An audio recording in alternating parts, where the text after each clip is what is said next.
আসসালামু আলাইকুম ওরহমতুল্লাহি ওয়াবারাকাতু। 1 মিনিট মাদ্রাসা ইউটিউব চ্যানেলে সম্মানিত দিনী ভাই বোনেরা, আমি আশা করি আল্লাহ তাআলার অশেষ রহমতে আপনারা ভালো আছেন এবং সুস্থ আছেন।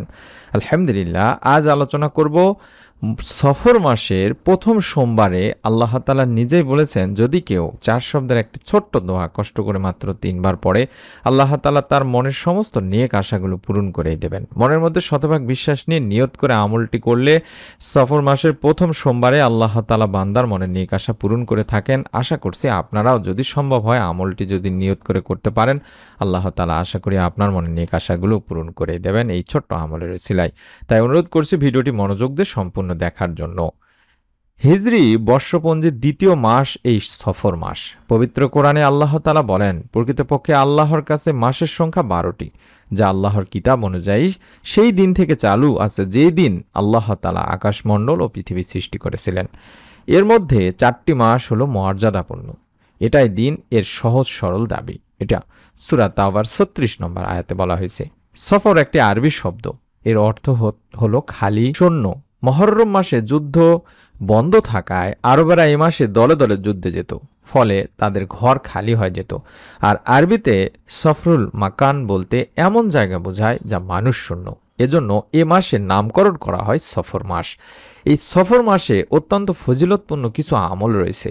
তার মধ্যে গুরুত্বপূর্ণ আমল হলো 3 দিন রোজা রাখা, যেটাকে আইয়ামে বীজের রোজা বলা হয়, যেটা প্রতি চন্দ্র মাসে নির্দিষ্ট কিছু সংখ্যক আমল থাকে। সেই আমলগুলো সফর মাসেও করা যেতে পারে, যেমন 13, 14, 15 তারিখ আইয়ামে বীজের 3টি রোজার প্রতি যত্নশীল হওয়া। এবং অবশ্যই চেষ্টা করবেন যে আপনারা সোমবার বৃহস্পতিবারে প্রতি সপ্তাহে এই রোজাগুলো রাখার অভ্যাস করবেন। রাসূলুল্লাহ সাল্লাল্লাহু আলাইহি সাল্লাম এই 2 দিন বিশেষভাবে রোজা রাখতেন। এই বিষয়ে নবী করিম সাল্লাল্লাহু আলাইহি ওয়াসাল্লাম বলেন, বৃহস্পতিবার এবং সোমবার আল্লাহ তাআলার সামনে বান্দার আমল উপস্থাপন করা হয়। তাই আমি চাই আমার আমল পেশ করার সময় আমি যেন রোজা অবস্থায় থাকি। সুনানুন নাসাই শরীফের একটি হাদিস। তাই আমরা চেষ্টা করব এই মাসের আজ সোমবার যদি সম্ভব হয় রোজা রেখে আমলটি করব, অথবা আল্লাহ রাব্বুল আলামিন যদি বাঁচিয়ে রাখেন সামনের সোমবারে অন্তত বা বৃহস্পতিবারে রোজা রেখে আমলটি করার চেষ্টা করব। আল্লাহ তাআলার পবিত্র গুণবাচক নামের একটি ছোট্ট আমল, যেটা 4-5 শব্দের মধ্যেই আপনারা যদি কষ্ট করে এই আমলটি করতে পারেন আজ সোমবার দিনে রাতে, ইনশাআল্লাহ রাব্বুল আলামিন আপনার মনের নেক আশা পূরণ করে দেবেন। আল্লাহর 99টি নামের মধ্যে একটি নাম হলো জুল জালালি ওয়াল ইকরাম। এটিকে ইসমে আজম বা বড় নাম বলা হয়। জালাল শব্দের অর্থ মর্যাদাবান এবং ইকরাম অর্থ সম্মানিত।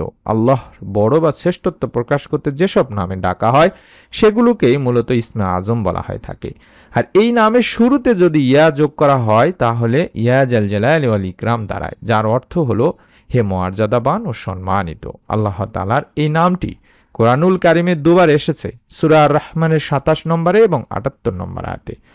ইয়া জাল জালালি ওয়াল ইকরামের বিস্তারিত অর্থ হচ্ছে সমস্ত সৃষ্টি জগতের মালিক, যিনি সৃষ্টিকুল হতে ভয় পাওয়ার হকদার ও একমাত্র প্রশংসার যোগ্য, মহৎ বড় দয়া ও স্থানের অধিকারী।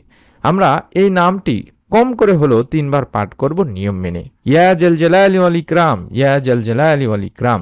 এটা অন্তত সোমবার দিনে রাতে মিলায় যখনই সম্ভব হয় তখনই বেশি বেশি করে পড়ার চেষ্টা করব। যদি সম্ভব হয় অন্তত 100 বার বা তারও বেশি পড়ার চেষ্টা করবেন। আর সর্বনিম্ন অন্তত 3 বার তো পড়বেনই তিনি ভাই বোনেরা, কারণ এটি এই নামটিকে দিনে রাতে বেশি বেশি পড়ার কথা হাদিস শরীফেও বলা আছে। এটা পড়লে আল্লাহ রাসূল সাল্লাল্লাহু আলাইহি ওয়াসাল্লামকে অনুসরণ করা হবে। নবী করিম সাল্লাল্লাহু আলাইহি ওয়াসাল্লাম এক হাদিসেও বলেছেন, তোমরা সব সময় ইয়া জাল জালালি ওয়াল ইকরাম পড়াকে অপরিহার্য করে নাও। তিরমিজি শরীফের একটি হাদিস। অর্থাৎ সব সময় এই নাম পড়ার প্রতি নির্দেশ দেওয়া হয়েছে। বিশেষ করে আমরা নামাজের পর সুন্নত আমলের সওয়াব পাওয়া যাবে যদি এই আমলটি করতে পারি। কারণ নবী করিম সাল্লাল্লাহু আলাইহি ওয়াসাল্লাম নামাজ আদায়ের পরে বসা অবস্থায় তিনি এটা পড়তেন, আল্লাহুম্মা আনতাস সালাম ওয়া মিনকাস সালাম তাবারাকতা ইয়া জাল জালালি ওয়াল ইকরাম। এটা তিনি পড়তেন। অর্থাৎ হে আল্লাহ, আপনি সালাম বা শান্তি নিরাপত্তা প্রদানকারী, আপনার পক্ষ থেকেই সালাম বা শান্তি বা নিরাপত্তা আসে, আপনি বরকতময় হে মহিমামহ ও মহানুভব। এটিও সহিহ মুসলিম শরীফের সহি একটি হাদিসে বলা হয়েছে। আর এটা দিয়ে যেহেতু ইসমে আজমের আমল করা যায়, তাই আমরা এই আমলটির মাধ্যমে আল্লাহ তাআলার কাছে বেশি বেশি করে আমাদের মনের নেক আশাগুলো তুলে ধরব।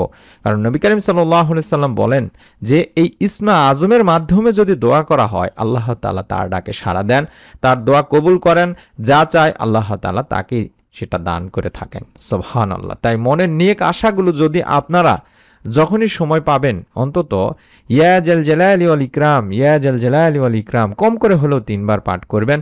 কয়েকবার দরুদ ও ইস্তেগফার পড়ার পরে তারপরে ২ হাত তুলে আপনি যদি মনোযোগ দিয়ে আল্লাহ তাআলার কাছে আপনার মনের নেক আশাগুলো তুলে ধরেন, যদি সম্ভব হয় সোমবার রোজা রেখে সফর মাসের প্রথম সোমবার আল্লাহ রাব্বুল আলামিন দোয়া কবুল করে থাকেন। এই সোমবার দিনে আল্লাহ তাআলার কাছে বান্দার আমল উপস্থাপন করা হয়ে থাকে। আশা করছি আপনার আমলটিও কবুল হওয়ার সম্ভাবনা রয়েছে। তাই নিয়ত করে আমলটি করুন এবং নতুন এরকম পবিত্র সফর মাসের অত্যন্ত গুরুত্বপূর্ণ আমলের ভিডিওগুলো মোবাইলে দেখার জন্য পাওয়ার জন্য চ্যানেলটির সঙ্গে থাকুন। সকলে ভালো থাকুন, সুস্থ থাকুন। নতুন ভিডিও দেখার আমন্ত্রণ জানাচ্ছি। আসসালামু আলাইকুম ওয়া রাহমাতুল্লাহি ওয়া বারাকাতুহু।